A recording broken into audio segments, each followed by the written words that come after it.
how I feel. X Ashley's channel, and today I'm gonna be talking about how to multitask as a mom. Have you ever been that mom that felt like, hey, I got so much on my plate that I'm trying to accomplish for myself and trying to make sure that my kid or kids get what they need? Well, hey, I have the answer for you close enough to it, because we all know that there is no real guide to being a parent.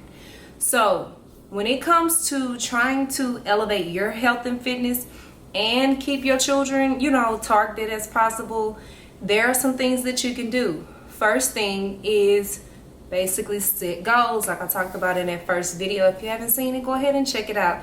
Also, make sure you subscribe. Make sure you subscribe if you haven't already.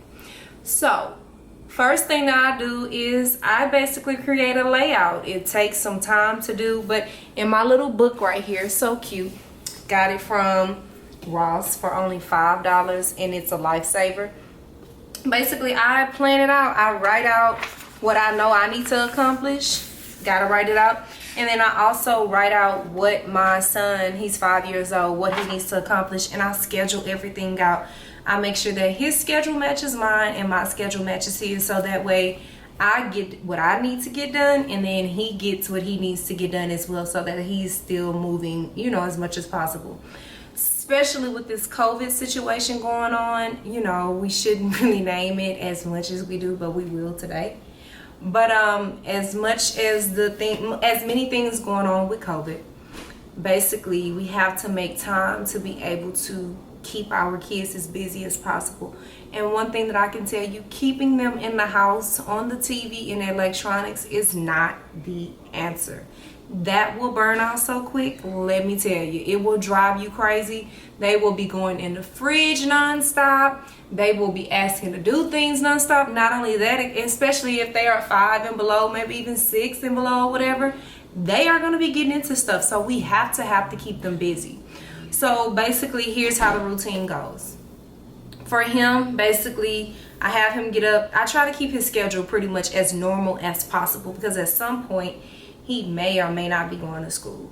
So going to school, we don't know. We don't know if it's going to be hybrid.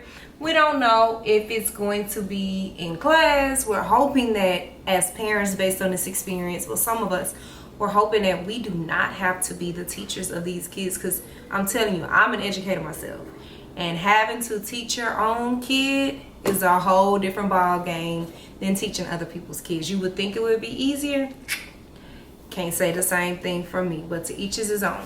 So basically, I wake him up at a certain time every day. He has different options. Kind of homeschool is probably a little bit better for some kids, but he has multiple options of what he wants to eat. And then I have it to where he basically does his reading. And that's because I am a previous English language arts teacher. I have him get on his iPad, and I'll link the website at the bottom, and they have over 1,000 books that your kids can read. But I have him get on there, and he must read for 45 minutes a day. Then he does science and he does math. And they have all of that on that great website. It's free for 30 days, and then I believe the membership is $99 or $9.99. Or you can use ABC Mouse or something, or you can do like I do and actually read them a book as well and be very animated as possible. I'll actually put one of those videos on there, how to actually engage your kid with a book and make them love books again, but that'll be another video for another day. But after he does his reading, he has swim lessons. Right now, those swim lessons are so helpful because it is as close as possible for him to be able to engage with other kids, because with this COVID going on, I'm not taking any chances. I'm not taking any risk of him getting sick, because the parks, of course, have caution tapes all around it. So we're kind of limited on that, unless you just want to be a super mom and wipe it down and put him on there, or your kids on there. But for me, those swim lessons have helped him out tremendously. After that, of course, we have our meals already pre-made. That helps out a lot, already knowing what he's gonna eat for the day. I then have him actually go to the track with me. We may go before the swim lessons or after, and we do a workout routine, and I make sure that the workout routine that I do is efficient enough and equipped enough for him to do. And those incorporate resistance bands. They have to have some type of item. And when we did the resistance band workout, you're going to see that at the end of this video. He loved it. He was excited. He was smiling. I want to do it. I want to do it. And of course, he doesn't do it as well as I do it, but I push him to be a leader for him to do it. And that's such a plus, because not only do I get my workout in, I modify his a little bit. And you can just take those videos and use it with your kids. They're pretty good, I would think. Have your kids do the workout so that way both of you can get it done at the same time. So when it comes to planning our meals, this is what I do. I pretty much Pinterest. That is your best friend. I recommend that to anybody. You can get that. You can get anything you want from Pinterest. Whether it is food, a clothing idea, a hair idea, decor, whatever you want, Pinterest has it. And I'm not getting paid to advertise it, so that's how you really know how good Pinterest really is, because I've used it for the years and it's been so much of a lifesaver.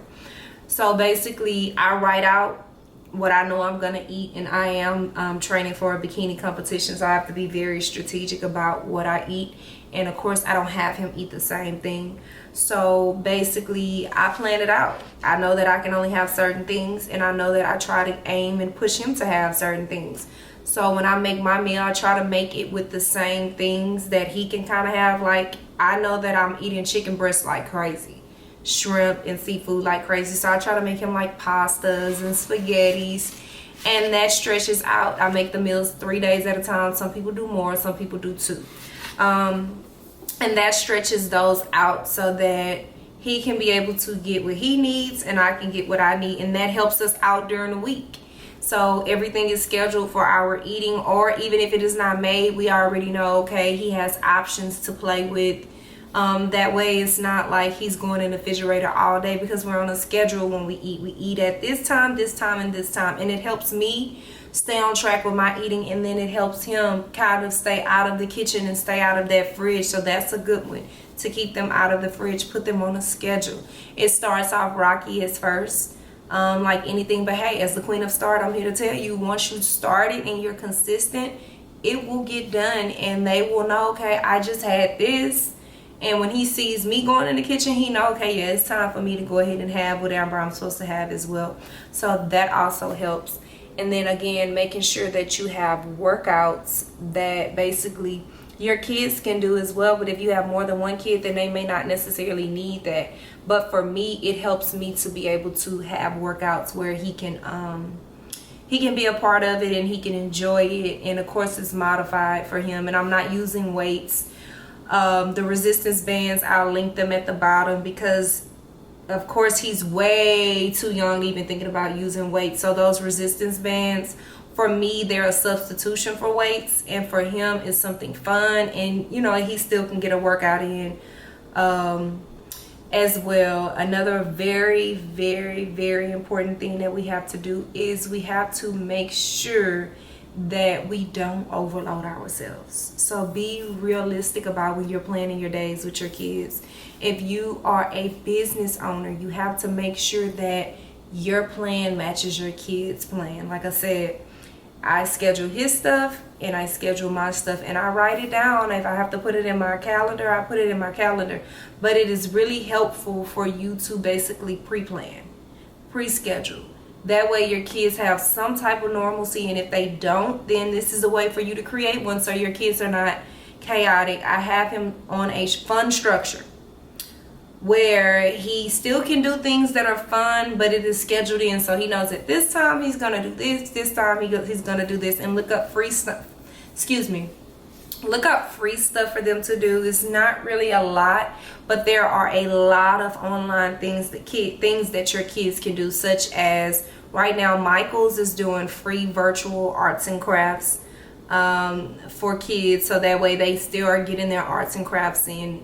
Remember, doing that book reading online, getting the app ABC Mouse, one of those along the line. Epic Book, that's what it's called. Using Epic Book, that's a really good one because it has thousands of books and it has thousands of activities that teachers like me were actually using with my students, just to give them extracurricular so that they can advance their literacy, and making sure that pretty much I think that is it. And if you have any questions for me along the way, just let me know as always. And if you have tips for me as a mom to multitask, I am always open to learn more about how to get my son more involved and give him more to do, and partner up with other moms, other parents, other dads that are looking for things to do to help their kids be as busy as possible, and getting them from trying not to be so accustomed to be glued to that TV or to those games or to those phones. Schedule them things to do, get creative as possible. That's definitely going to help us along the way to get them through this time. And then when school starts, they're not so loopy and so tired because they've done nothing over the summertime because they've been out of school since February. So make sure you subscribe if you have not already. Go ahead and give this video a thumbs up. Try to be as positive as possible. I love positive energy. And let me know if you have any questions. Again, if there's a video you want me to make or you want to see, let me know. We can make it happen. Thank you for tuning in.